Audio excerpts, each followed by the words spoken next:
उक्त सब स्तुति ईश्वर ही के गुणों का कीर्तन करती है। इस विषय का अगले मंत्र में प्रकाश किया है। भावार्थ, हे भगवान परमेश्वर, जो अत्युत्तम प्रशंसा है सो आपकी ही है, तथा जो सुख और आनंद की वृद्धि होती है सो आप ही को सेवन करके विशेष वृद्धि को प्राप्त होती है। इस कारण जो मनुष्य ईश्वर तथा सृष्टि के गुणों का अनुभव करते हैं वे ही प्रसन्न और विद्या की वृद्धि को प्राप्त होकर संसार में पूज्य होते हैं। जो लोग क्रम से विद्या आदि शुभ गुणों को ग्रहण और ईश्वर की प्रार्थना करके अपने उत्तम पुरुषार्थ का आश्रय लेकर परमेश्वर की प्रशंसा और धन्यवाद करते हैं वे ही अविद्या आदि दुष्ट गुणों की निवृत्ति से शत्रुओं को जीतकर तथा अधिक अवस्था वाले और विद्वान होकर सब मनुष्यों को सुख उत्पन्न करके सदा आनंद में रहते हैं। इससे इस दशम सूक्त की संगति नवम सूक्त के साथ जाननी चाहिए। यह दशम सूक्त और 20वां वर्ग पूरा हुआ। अब 11वें सूक्त का आरंभ किया जाता है तथा पहले मंत्र में इंद्र शब्द से ईश्वर व विजय करने वाले पुरुष का उपदेश किया है। भावार्थ, इस मंत्र में श्लेषालंकार है। सब वेदमाणी परम ऐश्वर्य युक्त, सब में रहने, सब जगह रमण करने, सत्य स्वभाव तथा धर्मात्मा सज्जनों को विजय देने वाले परमेश्वर और धर्म व बल से दुष्ट मनुष्यों को जीतने तथा धर्मात्मा व सज्जन पुरुषों की रक्षा करने वाले मनुष्य का प्रकाश करती है। इस प्रकार परमेश्वर वेदवाणी से सब मनुष्यों को आज्ञा देता है। भावार्थ, इस मंत्र में श्लेषालंकार है। जो मनुष्य परमेश्वर की आज्ञा के पालने व अपने धर्मानुष्ठान से परमात्मा तथा शूरवीर आदि मनुष्यों में मित्र भाव अर्थात प्रीति रखते हैं वे बल वाले होकर किसी मनुष्य से पराजय व भय को प्राप्त कभी नहीं होते। भावार्थ, इस मंत्र में भी श्लेषालंकार है।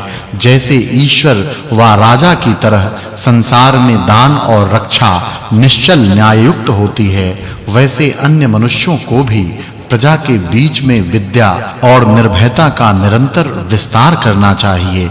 जो ईश्वर न होता तो यह जगत कैसे उत्पन्न होता तथा जो ईश्वर सब पदार्थों को उत्पन्न करके सब मनुष्यों के लिए नहीं देता तो मनुष्य लोग कैसे जी सकते। इससे सब कार्यों को उत्पन्न करने और सब सुखों का देने वाला ईश्वर ही है, अन्य कोई नहीं। यह बात सबको माननी चाहिए। फिर अगले मंत्र में इंद्र शब्द से सूर्य और सेनापति के गुणों का उपदेश किया है। भावार्थ, इस मंत्र में श्लेषालंकार है। जैसे ईश्वर का रचा और धारण किया हुआ यह सूर्य लोक अपने वज्र रूपी किरणों से सब मूर्तिमान पदार्थों को अलग-अलग करने तथा बहुत से गुणों का हेतु और अपने आकर्षण रूप गुण से पृथ्वी आदि लोकों का धारण करने वाला है, वैसे ही सेनापति को उचित है कि शत्रुओं के बल का छेदन साम दाम और दंड से शत्रुओं को भिन्न-भिन्न करके बहुत उत्तम गुणों को ग्रहण करता हुआ भूमि में अपने राज्य का पालन करे। फिर अगले मंत्र में सूर्य के गुणों का उपदेश किया है। भावार्थ, जैसे सूर्य लोक अपनी किरणों से मेघ के कठिन-कठिन बादलों को छिन्न-भिन्न करके भूमि पर गिराता हुआ जल की वर्षा करता है, क्योंकि यह मेघ उसकी किरणों में ही स्थिर रहता तथा इसके चारों ओर आकर्षण अर्थात खींचने के गुणों से पृथ्वी आदि लोक अपनी-अपनी कक्षा में उत्तम नियम से घूमते हैं। इसी से समय के विभाग जो उत्तरायण दक्षिणायन तथा ऋतु मास पक्ष दिन घड़ी पर आदि हो जाते हैं वैसे ही गुण वाला सेनापति होना उचित है। अब अगले मंत्र में इंद्र शब्द से शूरवीर के गुणों का उपदेश किया है। भावार्थ, इस मंत्र में लुप्तोपमा अलंकार है।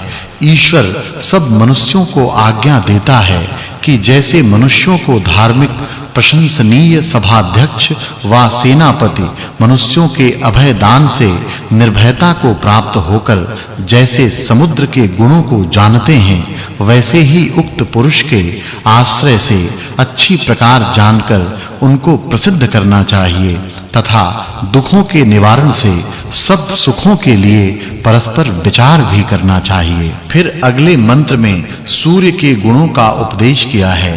भावार्थ बुद्धिमान मनुष्यों को ईश्वर आज्ञा देता है कि साम, दाम, दंड और भेद की युक्ति से दुष्ट और शत्रु जनों की निवृत्ति करके विद्या और चक्रवर्ती राज्य की यथावत उन्नति करनी चाहिए तथा जैसे इस संसार में कपटी, छली और दुष्ट पुरुष बुद्धि को प्राप्त न हो वैसा उपाय निरंतर करना चाहिए।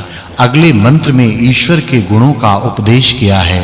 भावार्थ जिस दयालु ईश्वर ने प्राणियों के सुख के लिए जगत में अनेक उत्तम पदार्थ अपने पराक्रम से उत्पन्न करके जीवों को दिए हैं, उसी ब्रह्म के स्तुति विधायक सब धन्यवाद होते हैं। इसलिए सब मनुष्यों को उसी का आश्रय लेना चाहिए। इस सूक्त में शब्द से ईश्वर की स्तुति, निर्भयता, संपादन, सूर्य लोक के कार्य, शूरवीर के गुणों का वर्णन, दुष्ट शत्रुओं का निवारण, प्रजा की रक्षा तथा ईश्वर के अनंत सामर्थ्य से कारण के द्वारा जगत की उत्पत्ति आदि के विधान से इस 11वें सूक्त की संगति 10वें सूक्त के अर्थ के साथ जाननी चाहिए। यह प्रथम मंडल में तीसरा अनुवाक 11वां सूक्त और 21वां वर्ग समाप्त हुआ। चतुर्थोनुवाकः अब 12वें सूक्त के प्रथम मंत्र में भौतिक अग्नि के गुणों का उपदेश किया है। भावार्थ ईश्वर सब मनुष्यों को आज्ञा देता है कि यह प्रत्यक्ष व अप्रत्यक्ष से विद्वानों ने जिसके गुण प्रसिद्ध किए हैं तथा पदार्थों को ऊपर नीचे पहुंचाने से दूत स्वभाव तथा शिल्प विद्या से जो कला यंत्र बनते हैं उनके चलाने में हेतु और विमान आदि यानों में वेग आदि क्रियाओं को देने वाला भौतिक अग्नि अच्छी प्रकार विद्या से सब सज्जनों के उपकार के लिए निरंतर ग्रहण करना चाहिए, जिससे सब उत्तम सुख हों। अब अगले मंत्र में 2 प्रकार के अग्नि का उपदेश किया है। भावार्थ इस मंत्र में लुप्तोपमा अलंकार है और पिछले मंत्र से व्रीड़ी महे इस पद की अनुवृत्ति आती है। ईश्वर सब मनुष्यों के लिए उपदेश करता है कि हे मनुष्यों, तुम लोगों को विद्युत अर्थात बिजली रूप तथा प्रत्यक्ष भौतिक अग्नि से कला कौशल आदि सिद्ध करके इष्ट सुख सदैव भोगने और भोगवाने चाहिए। अगले मंत्र में अग्नि शब्द से ईश्वर के गुणों का उपदेश किया है। भावार्थ इस मंत्र में श्लेषालंकार है। हे मनुष्यों, जिस प्रत्यक्ष अग्नि में सुगंध आदि गुणयुक्त पदार्थों का होम किया करते हैं, जो उन पदार्थों के साथ अंतरिक्ष में ठहरने वाले वायु और मेघ के जल को शुद्ध करके इस संसार में दिव्य सुख उत्पन्न करता है, इस कारण हम लोगों को इस अग्नि के गुणों की खोज करना चाहिए। यह ईश्वर की आज्ञा सबको मानने योग्य है। अगले मंत्र में भौतिक अग्नि के गुणों का उपदेश किया है। भावार्थ परमेश्वर आज्ञा देता है कि हे मनुष्यों, यह अग्नि तुम्हारा दूत है, क्योंकि हवन किए हुए परमाणु रूप पदार्थ को अंतरिक्ष में पहुंचाता और उत्तम भोगों की प्राप्ति का हेतु है।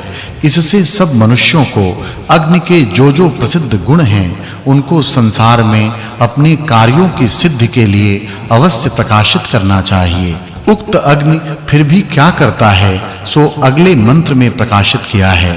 भावार्थ जो अग्नि इस प्रकार सुगंध्यादि गुणों वाले पदार्थों से संयुक्त होकर सब दुर्गंध आदि दोषों का निवारण करके सबके लिए सुखदायक होता है, वह अच्छे प्रकार काम में लाना चाहिए।